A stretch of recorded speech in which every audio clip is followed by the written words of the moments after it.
The government now estimates 25 to 30,000 barrels of oil a day has been spewing from that well. That's 1 million gallons or more a day, which is double the previous estimate.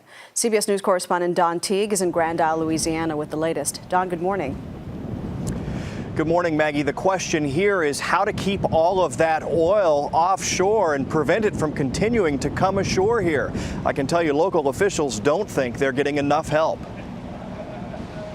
More waves of oil in coastal Louisiana as small-town leaders plead with a congressional committee for help. Please send us some help. Among them, the mayor of Grand Isle, who's now feeding some of his town's residents using his own $513 a week paycheck. And I can promise you, I will not let no one starve on my island.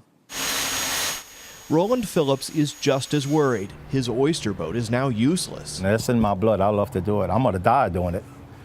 But the situation, I feel like I'm already dead now. Meantime, BP says it could double the amount of oil it captures every day by next week. But local leaders say they need more help than they're getting. I have spent more time fighting the officials of BP and the Coast Guard than fighting the oil.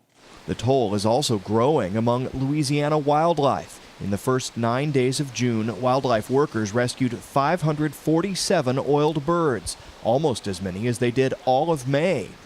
But the Deepwater Horizon explosion was first a human tragedy. 11 workers lost their lives. We can clean up pelicans, we can clean up fish, and they will live. They will continue to live. We cannot do that for our family members we lost. Well, next week, President Obama is expected to meet face-to-face with BP officials. For its part, the company has seen its stock rebound somewhat. It plummeted about 16% earlier this week, but now we're told today it's up about 7.5%. Maggie? Don, the inevitable has happened. These waves and waves of oil are now coming ashore. They have to be thinking ahead. What's next in the efforts to control that?